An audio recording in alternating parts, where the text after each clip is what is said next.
आज cook and repeat पर कच्चे आलू से बनाएंगे एक बहुत ही टेस्टी सा नाश्ता जिसे आप 15 दिन तक स्टोर कर सकते हैं। कभी भी किसी पार्टी में या बच्चों को शाम की चाय पर भी सर्व कर सकते हैं। तो वीडियो पसंद आए तो प्लीज वीडियो को लाइक जरूर करें और साथ ही चैनल को जरूर सब्सक्राइब करें। बेल आइकन को भी प्रेस करें और साथ ही ऑल के बटन को भी प्रेस करें, जिससे मैं जो भी वीडियो अपलोड करूं तो नोटिफिकेशन आपके पास पहुंच जाए। तो तैयार करते हैं आज की रेसिपी। इसके लिए मैंने यहाँ पर 1 किलो कच्चे आलू लिए हैं। मैंने थोड़ा सा ज्यादा बनाया है क्योंकि इसे मैं स्टोर भी करके रखने वाली हूँ।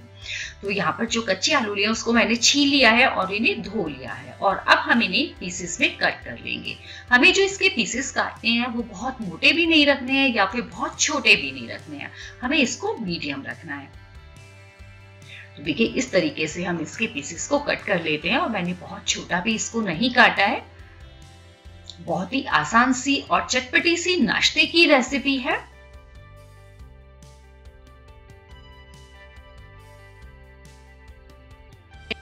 देखिए सभी आलू को मैंने यहाँ पर काट लिया है। इस रेसिपी को तैयार करने के लिए, इस नाश्ते को तैयार करने के लिए हमें बहुत ज्यादा सामान की भी जरूरत नहीं है। बहुत ही कम सामान से हम ये नाश्ता तैयार कर सकते हैं। अब एक पैन लिया है, उसमें हम इस आलू को डाल देंगे और इसे हम बॉईल कर लेंगे। हमें इसे बहुत ज्यादा बॉईल नहीं करना है, 80% तक हमें इसे कुक करना है, बहुत ही ज्यादा मैशी नहीं करना है। तो अब मैं यहाँ पर डाल रही हूँ इसमें 2 गिलास पानी और हम इसे 10 मिनट के लिए ढककर रख देंगे ताकि ये अच्छे से कुक हो जाए। एक बार इसको हम मिक्स कर लेते हैं सभी आलूओं को, ताकि पानी में पूरी तरह से ये डूब जाए। देखिए पानी हमने इतना डाला है कि सभी आलू उसके अंदर आ गए पानी में। अब हम इसे ढककर 10 मिनट के लिए कुक कर लेंगे। तो यहाँ पर अभी 5 मिनट हुए हैं। 5 मिनट के बाद एक बार हम चेक कर लेते हैं, क्योंकि हमें बीच में चेक इसलिए करना है कि हमारे जो आलू है बहुत ज्यादा नहीं पके होने चाहिए। तो अभी काफी कम पका हुआ आलू है, तो हमें 5 मिनट के लिए इसे और पकाएंगे। तो फिर से हम इसको ढक कर रख देंगे ताकि ये अच्छे से कुक हो जाए।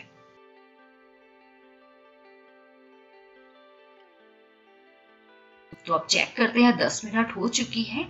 तो देखिए कितनी इजीली फॉक आलू के अंदर जा रहा है, तो बिल्कुल अच्छे से कुक हो चुके हैं। अब ये बॉईल हो चुके हैं, तो हम एक जाली से इसको एक बोल में निकाल लेंगे।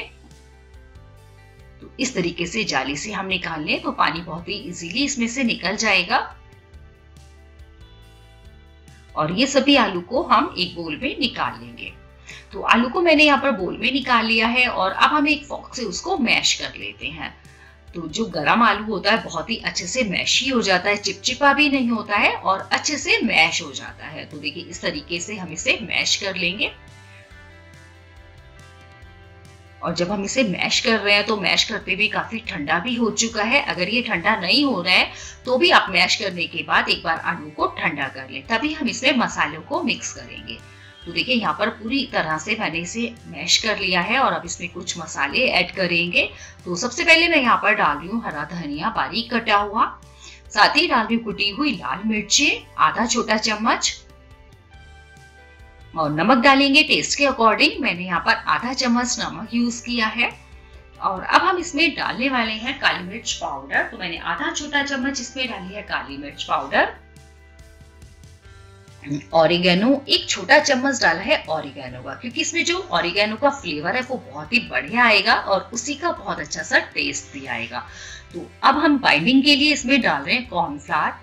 तो आप 2 से 3 चम्मच इसमें कॉर्नफ्लावर ऐड कर लीजिए। इससे क्या होगा, जब हम फ्राई करेंगे तो ये थोड़ा क्रिस्पी भी रहेंगे और फटेंगे भी नहीं घी में।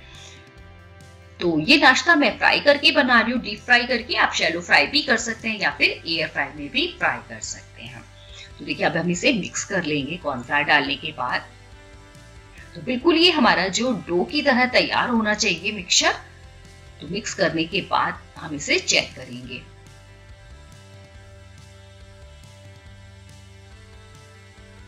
देखिए एक बार हाथ में लेकर हम इस तरह से बाइंड करके इसको चेक कर लेंगे, बिल्कुल भी चिपका नहीं है, इस तरीके का होना चाहिए। अगर ये चिपक रहा है तो आप इसमें 1 चम्मच 2 चम्मच कॉर्नफ्लावर और ऐड कर सकते हैं। और अब मैंने यहाँ पर लिया चीज स्लाइस, ये पूरी तरह से ऑप्शनल है, क्योंकि बच्चों को पसंद है तो मैं ये ऐड कर रही हूँ। आप इसमें चीज स्लाइस डाल सकते हैं, कोई भी चीज डाल सकते हैं, किसी भी तरीके की चीज। मेरे पास अभी चीज स्लाइस ही थी तो मैं इसमें ये इसको मिक्स कर दूंगी। और चीज ऑलरेडी पहले ही रूम टेम्परेचर पर ही थी, तो रूम टेम्परेचर पर होगी तो ये जल्दी से इसमें मिक्स हो जाएगी। अब कोई भी चीज जो आपको पसंद हो, बच्चों को पसंद हो, आप ऐड कर सकते हैं, या फिर बिना चीज के भी इसको तैयार कर सकते हैं।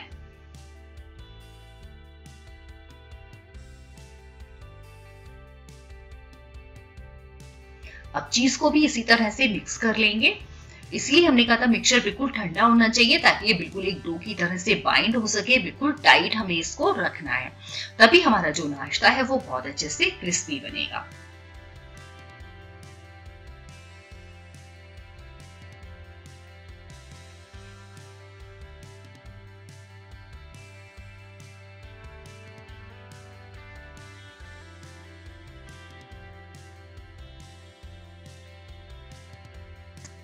तो यहाँ पर देखिए हमने बिल्कुल इसे डो की तरह से तैयार कर लिया है। अब हाथ पे हल्का सा हमने ऑयल लगा लिया है, ताकि ये बिल्कुल भी चिपके ना।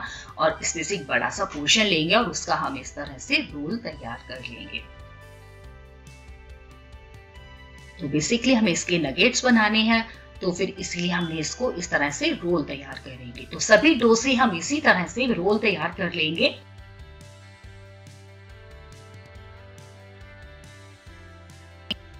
तो बस जो बनते जाएंगे उसे हम साइड कर लेंगे, और इसी तरीके से हम सारे रोल्स इससे तैयार कर लेंगे।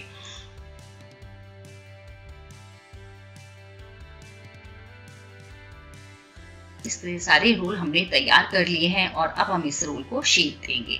तो यहाँ पर हम जो तैयार कर रहे हैं नगेट्स, उसमें हम थोड़ा सा डिजाइन डालेंगे। तो इस तरह से फॉक से हम उसमें डिजाइन लेंगे। तो बहुत ही इजी है ये बनाना, झटपट से आप इसे बना सकते हैं, बहुत कम सामान से, और बहुत ही आसानी से 15 दिन तक आप इसे स्टोर भी कर सकते हैं। तो जब भी आपका मन करे, या बच्चों को जब भी हल्की फुल्की भूख हो, तो आप इसे सर्व करें। तो ये बहुत ही झटपट से बनने वाला और बच्चों का तो फेवरेट स्नैक्स है। तो देखिए इस तरह से इस पे डिजाइन आ जाता है, और इस तरह से हम सभी नगेट्स को तैयार कर लेते हैं। और अब जल्दी ये तैयारी करते हैं इसके आगे की। तो यहाँ पर मैंने एक रोल पे और यहाँ पर फॉक से डिजाइन डाल लिया है, और इसे भी हम कट कर लेंगे, और इसी तरह से हम सभी नगेट्स को तैयार कर लेते हैं। तो यहाँ पर सभी नगेट्स हमारे तैयार हो चुके हैं। तो अब इन्हें क्रिस्पी बनाने के लिए तैयारी करते हैं।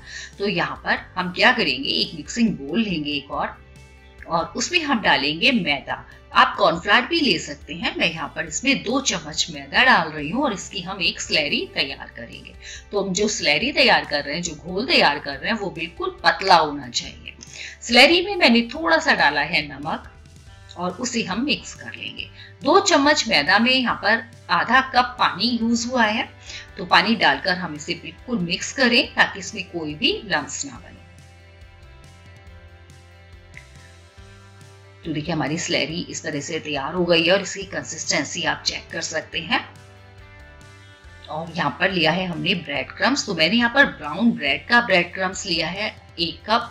तो आप कोई भी जो भी आपके पास अवेलेबल हो, ब्राउन ब्रेड का है या फिर व्हाइट ब्रेड का है, कोई भी ब्रेड क्रम्स आप ले सकते हैं। तो अब नगेट्स को हम सबसे पहले तो मैदा वाली घोल में डिप करेंगे, और इसके बाद हम इसे ब्रेड क्रम्स में कोट करेंगे। इसी से हमारा जो ये नगेट्स है बहुत ही क्रिस्पी हो जाता है।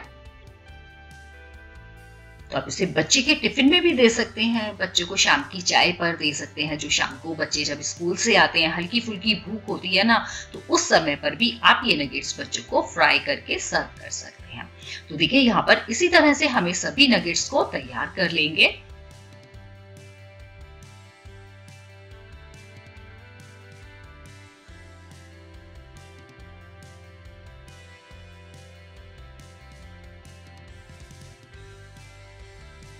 तो फ्रेंड्स, आप ये रेसिपी एक बार जरूर ट्राई कीजिएगा, फिर मुझे कमेंट सेक्शन में लिखकर बताइए कि आपको मेरी आज की ये रेसिपी कैसी लगी। तो यहाँ पर देखिए सभी नगेट्स को हमने तैयार कर लिया है। इस कंडीशन पर जब होते हैं तो आप इसे एयरटाइट बैग में या फिर एयरटाइट डब्बे में इसे फ्रीजर में स्टोर कर सकते हैं 15 दिन तक, या फिर आप इसे तुरंत ही फ्राई कर सकते हैं। तो और आप इसे एयर फ्रायर में भी फ्राई कर सकते हैं, डीप फ्राई कर सकते हैं या फिर शैलो फ्राई कर सकते हैं। तो मैं अभी यहाँ पर एक प्लेट यहाँ पर डीप फ्राई कर लेती हूँ और बाकी मैं इन्हें फ्रीजर में स्टोर करने के लिए रख देती हूँ। तो हमने ऑयल को मीडियम हीट पर गरम कर लिया है और अब हम एक एक करके सभी नगेट्स को ऑयल में फ्राई होने के लिए छोड़ देंगे।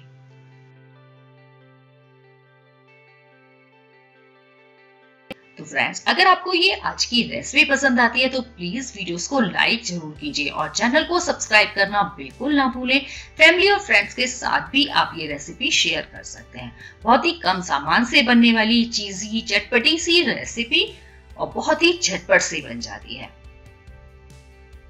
तो देखिए यहाँ पर जब इसमें लाइट गोल्डन कलर आ गया है तो हमने इसको पलट लिया है ताकि अच्छे से चारों तरफ से फ्राई हो सके और मीडियम हीट पर ही हम इसे फ्राई कर रहे हैं। गोल्डन कलर इसमें आ गया है तो इस कंडीशन पर हम इसे ऑयल से निकाल लेंगे।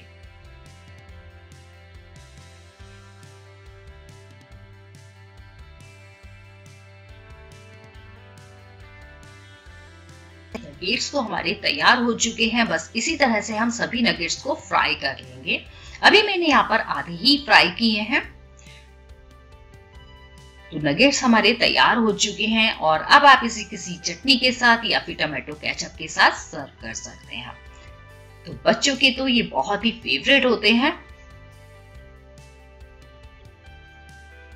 तो यहाँ पर देखिए सभी नगेट्स तैयार हो चुके हैं। मैं आपको एक नगेट खोलकर भी दिखा देती हूँ कि कितना चीजी लग रहा है और कितना सॉफ्ट है ना अंदर से, और बहुत ही टेस्टी बने हैं। तो फ्रेंड्स, आप ये रेसिपी एक बार जरूर ट्राई कीजिएगा, मुझे कमेंट सेक्शन में लिखना ना भूलें। तो फिर मिलेंगे इसी तरह की एक और नई रेसिपी के साथ।